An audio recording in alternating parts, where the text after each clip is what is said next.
rest of the guys go, yeah, because I've been talking for too long.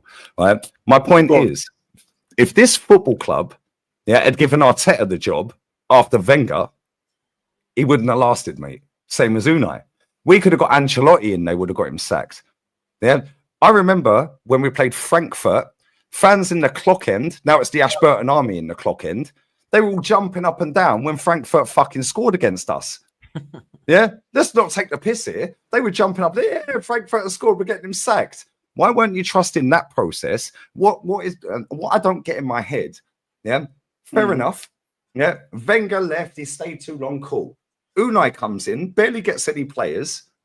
Yeah, the players he was getting. Yeah, everyone slags off Pepe and Denis Suarez and all these other players, Lichtsteiners and Socrates and all this. Yeah, cool, fantastic. We could do the same rap sheet for this manager because we've got a longer window. However, let's look at the first 18 months of this manager. He took us to our lowest league finish. When Unai got sacked, we were 8th. We were joint 6th and 8 points off 4th, which is the aim of this football club, and it always has been under this ownership. Right? We sacked him with 25 games to go. How do we not know if we'd backed that guy better when he's won trophies, multiple trophies before Arsenal and after Arsenal, by the way? Yeah. Oh, it's easy to win at PSG. Cool. Well, how did you win the league then? I'm confused. Like, what no, hold on. I was Emery out, and soon as the stream's still there, bro. The stream's still there. You can't chat to me. The stream's still there. As soon as he got linked with this job, Arteta, I said, bring Unai back. Yeah, I'll take Wenger back now. Yeah, and I wanted both of them out. However, my point, and I'm going to land and sharp. My point is, how have you made a different decision after the first 18 months of Arteta in comparison to the only 18 months of Unai Emery, who came in through a fucking mess? Just wasn't good enough for me. Just wasn't good enough for me. Aesthetically, I weren't pleased with it. I didn't like it. The same with Arteta. I didn't like it. The only difference is Arteta got a little more time, and I started to see what he was doing. That's the only difference. You know, you're not going to get that out of me that I supported Arteta from day one up until now. No, that's not the truth. Do you know what I'm saying? That's not the truth. I actually agree with that. Arteta had time. The simple difference is Unai Dan, go on, Dan. What are you saying? Respect. Hold on, Iga. Hold on. Dan, what are you saying?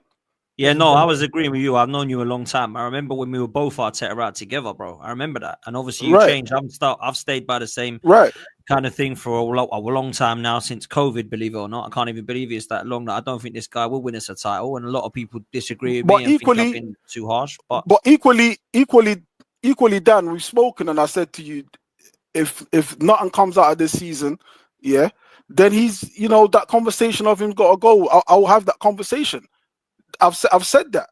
I don't know what anyone else's position is, whatever you call top good. I don't know what their position is. I know mine. I stand on mine. Whether or not people like it or they don't like it, that's their business. I stand on my own business. Can I say this? I'm sick and tired of this conversation. Do we need to have every single stream a conversation about Mikel Arteta? Can we not talk about the actual football, the actual issues at hand? I don't think the manager every single day is an actual conversation that needs to be discussed every single stream. There can be a stream where instead of speaking about the manager, we can actually speak about maybe the play style, maybe how we're going to get Gyökeres going, different things. Because I'm just sick and tired of every single time where we're on a stream with Lee or anybody else, it comes straight back to the manager this, the manager that, Arteta this. We could do 15 hours on Arteta, but guess what? It doesn't get us anywhere because the manager's not going nowhere. He's not getting sacked today. He's not getting sacked tomorrow. It doesn't matter if everyone in the fan base doesn't like him. The difference between Unai Emery and Arteta is Arteta has the backing of the players. Arteta has the backing of everyone at the club. Unai Emery lost respect from the academy players were mocking him. It got to the point where we were scoring goals and our strikers were not even celebrating. So let's not do comparisons to things that are not comparable. And if we're going to talk about football, you want to know something, guys? We spent majority of the stream speaking about a lot of stuff completely irrelevant to what's going to help us win versus Leeds. You know something? Yes, Trossard's going to be saying, yes, we're not going to get Eze. Yes, we're going to complain about transfer windows. But what we're going to have to do is work with what we have in-house. And how are we going to do that? Are we going to complain about Arteta every single day? This is why earlier when I said, fans are super critical, it seems like people want to be so angry and always moan about Arteta and be angry about these things rather than actually speak about the glaring issues that we really have. And it's not just the manager. There's systematical things that he can tweak and improve on, but there's also players have to improve. We're looking at Martinelli. We're looking at certain guys needing to improve. And that's just something that I'd rather speak about than just sit here. Okay, well, let's segue into that now then. Let's segue into that now, bro, right? Let's segue into that now. I'm going to bring DJ in a minute. Big up to you, bro, every time. Thanks for jumping on. Let me come to DJ, Kenny, and D because, you know, they've been waiting patiently and I want to get their thoughts. I've just got two questions that really for the whole panel, and I'll put the same to all three of you and then let DG come in as well. The first question is, what do we now need to see in this transfer window to allow potentially a marquee signing to come in to give everyone a boost? That's my first question. And the second question is, how do we get this attack playing? Because I've seen nothing in the Manchester United game that with any glimmer of hope that we're going to be smashing teams and putting goals in the back of the net. Now, I hope against Leeds we see a different style when we look at it more free-flowing and we see some expression, some creativity, some flair. Odegaard stops with his stupid scoop balls over the top that are driving me insane, and he tries to thread a ball through. Gyökeres gets more chances in the box. Saka and Martinelli improving immensely from what I saw on Sunday. I'll start with you, DJ. What are you telling me, bro? Come on. Well, it's pure and simple, Dan. I mean, the captain needs to step up on all levels. I mean, we see it last season, Odegaard. You can see clearly he's not on form. Like Saturday, he was getting in positions and he was getting in the final third and he didn't know where to pass. He didn't know whether to shoot. His decision-making was poor to the point where he was then losing the ball and it was breaking down. The attack was breaking down. So we just got to get more creative. And it all comes down to the window. That's why we needed the likes of Eze and stuff like that. We needed to get more creative. Because if you look at Gyökeres where he was playing at his last club, the whole system was built around him scoring goals. You know, there was attacks going on.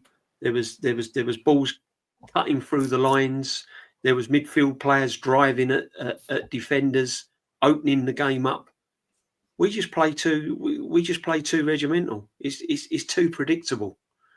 You know, and then when when it's all going through Odegaard, and Odegaard's not really the player to kind of make it happen, that's when it all breaks down. And as for the left-hand side, I mean, there's nothing coming from there. Martinelli's been out of form for ages now. He's finished. I hate to say it, but he's finished. You know, there's no creativity from Martinelli. So you're not going to get nothing from the left-hand side. So now you start looking over to Saka, which is your talisman. And I mean, we keep going on about Gyökeres, but the fact of the matter is, Saka's got to chip in with more goals. Odegaard's got to chip in with more goals. We've got to get more goals from the centre of midfield. If you look at all the Chelsea titles, you know, Lampard was scoring goals for fun from midfield. Rice don't score enough goals. Is Zubimendi going to chip in with his goals? So then you look at the right-hand side, you look at Saka. Now, you mark him out the game, which teams do. Let's be honest, he's a threat. They close him down. They put 2 or 3 players on him. He can't now get free. So there's no attacking force coming from Saka. There's nothing from Odegaard. There's nothing from the left. Where is this guy going to score goals? Where is this guy going to score goals? And this is the problem we have. And I know what Igal's saying about coming back to the manager, but at the end of the day, he's the one that's got to sort it out. He's the one that's got to tactically sort the game out in game and everything else. And you look at the fullbacks as well now. Skelly, is he a left back? Really? He's not a left back. He gets caught out. He's going to get caught out. When he came in at left back, the season was sort of, you know, halfway through. Now he's playing left back from the word go, and he's going to get found out. Teams are going to find him out, and you know, it's a problem, Dan. I mean, for me, I don't really know where the attacking. So I don't think we're going to see a lot different from last season, if I'm going to be perfectly honest with you. I think it's going to be a slow build-up. I think teams they're going to do low blocks. We still haven't made the right signings to overcome the low blocks, to be honest. I said we needed someone like a Rodgers, a Gibbs-White, someone like that that's going to open up the game. We never went in for them sort of players. Then we said about Rodrigo on the left. That's not happened. So for me, I think Gyökeres is going to look pretty ordinary if we don't sort the attack out. And it's worrying. It's worrying that we're relying again on Saka and Odegaard as our two main flared players. And, you know, Odegaard needs to step up. And he's not doing it for me, Dan. He's not doing it for me. So it's all down to one person, and that's Saka. And yeah, it's going to be difficult, man. It's going to be difficult, really difficult. Too difficult, man. Over relying on Saka again this season is not something that I want to be doing, because as much as I'm a big fan of the kid, I don't think he looks right. And I've got to be honest, I don't want Saka to be the one who's providing all of the creativity. Man like Odegaard and Martinelli and even Kai Havertz when he comes on, and you know the likes of Madueke who's been bought 52 million, they've got to come in and do this. I hope Ethan Nwaneri gets more of a shout. I'm amazed he didn't come on at the weekend. I thought that was just what we needed, some little bit of flair personally. But look, let me do a couple of these super chats and I'm going to bring Kenny in. Go on quickly, go on.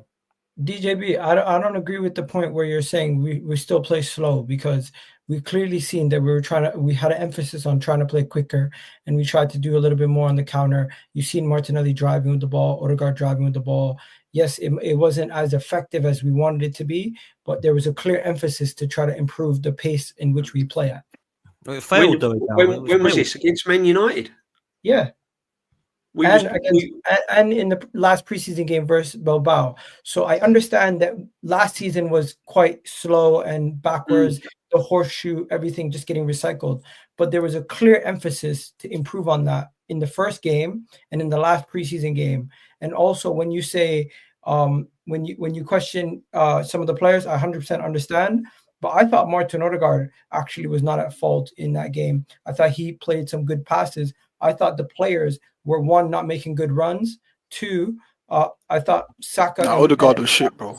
I thought Saka could have. If Saka finished his dinner, that would have been an easy assist there. No. Let's get it right, Gal. Saka was poor. I'm surprised Saka stayed on the pitch. Saka was poor. And Odegaard's getting in position. Why are all the attackers playing underperforming, though? That's the biggest question. Why are all of them underperforming? Whether you rate them or not, why are they all underperforming? We all know we can see a better Saka. We all know we signed Gyökeres. You can sign Gyökeres, Haaland, Isaac, whoever you want. You're very naive if you think we're just going to slap any new striker on that pitch for us and, you know, all our problems are gone. There's clearly something. You know it. I know it. What I find funny is nothing to do with us Arsenal fans. The world is now sitting there and saying, oh, my God, Arsenal don't play great football.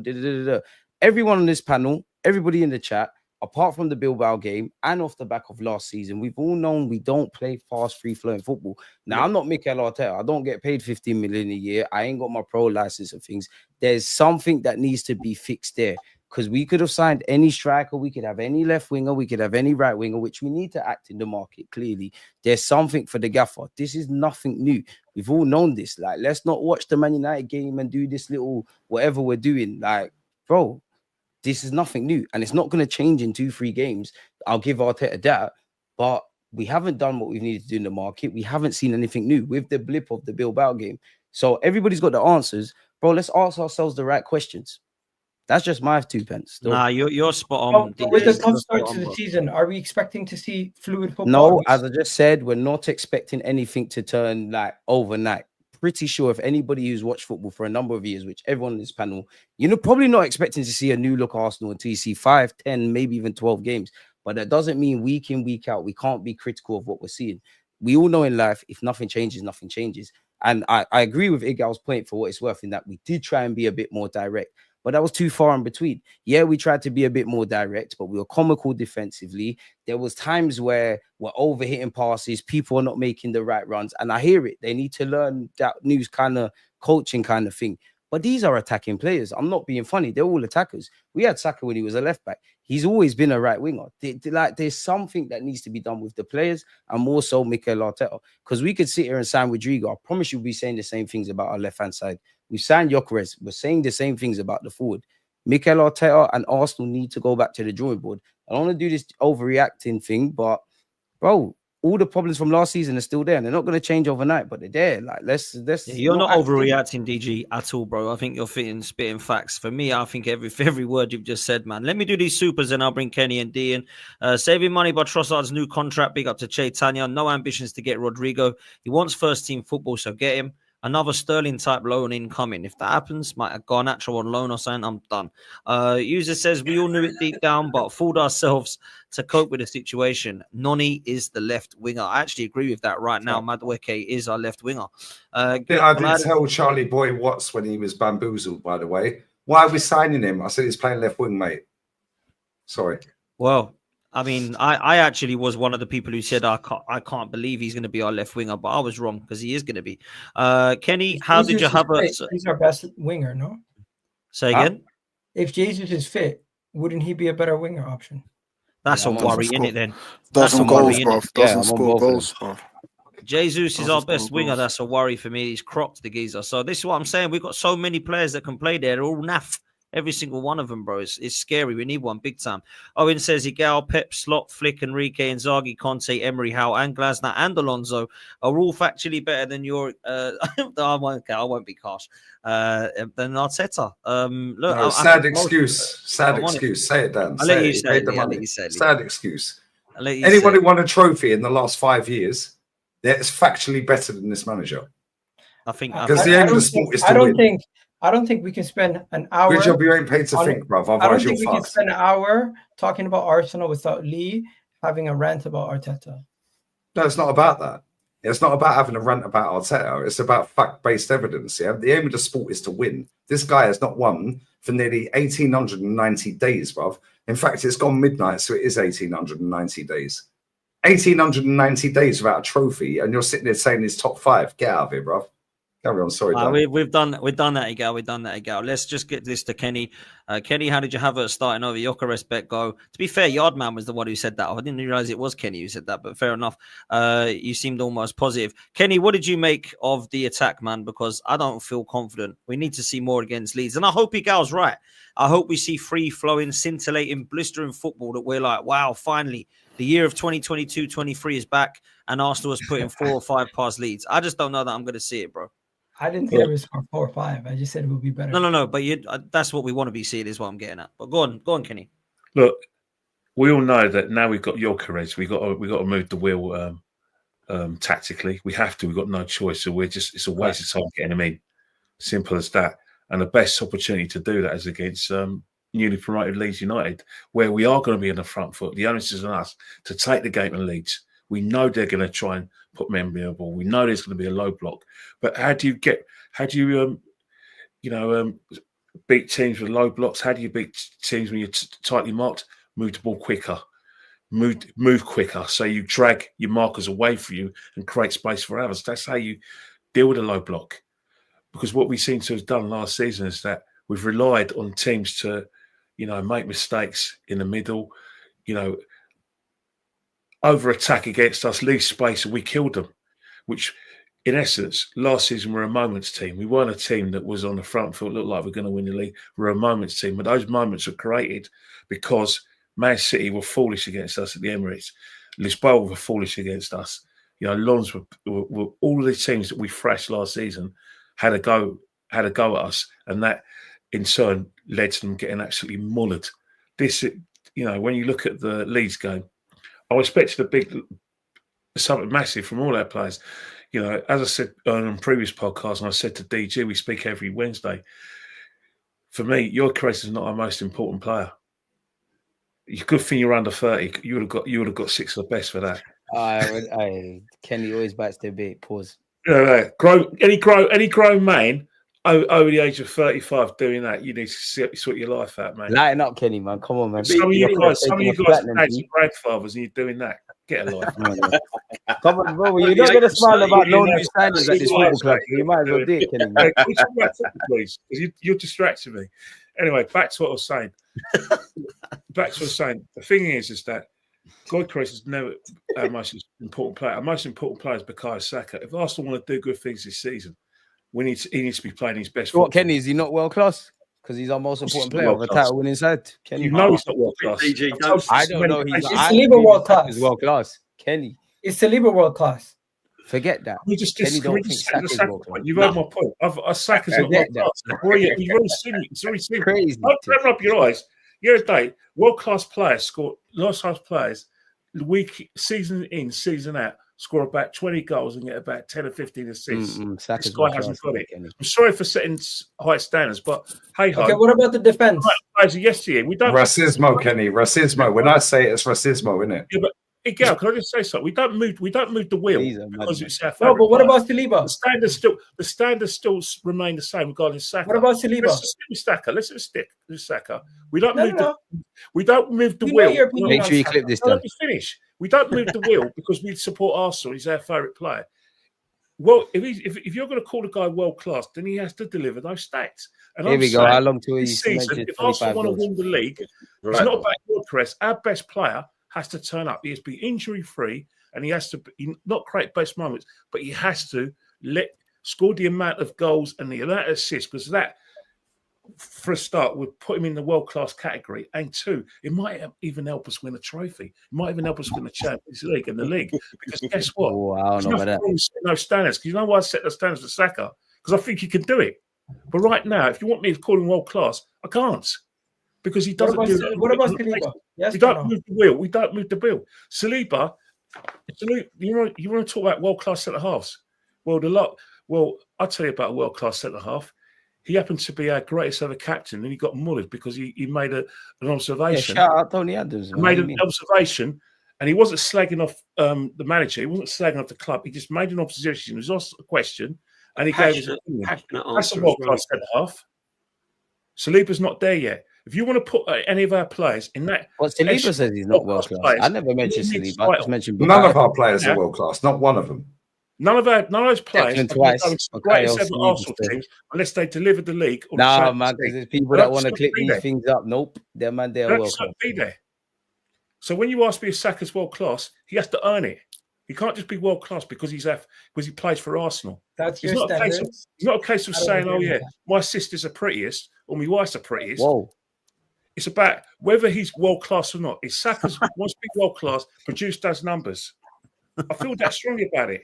I think he can be world-class. Well, how can we expect Saka to produce these numbers if we keep saying Mikel Arteta needs to do something tactically in an attacking sense? That's my point of this whole thing. We can stand whoever we want in the final third. Arteta needs to go back to the drawing board in the final third. What's the root cause to all these problems? No, Arteta needs to go, DG, not go back to the drawing board. He needs to go. But realistically, Donny's not going nowhere tomorrow. Like, realistically, Donny's not going nowhere tomorrow. I hear you, Lee, but Donny's not going nowhere. So either think of something or... Cool, well, buckle up, DG. Tap out, because I'm laughing all season, because these dickheads are getting a reality check all season. Yeah, and I'm going to be sitting there smoking my Cuban cigars, smoking my cigarettes, and drinking my beer with my feet up, being sarcastic all season, because I told them before the cunt got the job. Sorry, Dan. Shouldn't have said that word. Nah, it's calm. Let me bring D in. Can I just say one more thing? Yeah, go on, Kenny, go on. How are we going to go this season?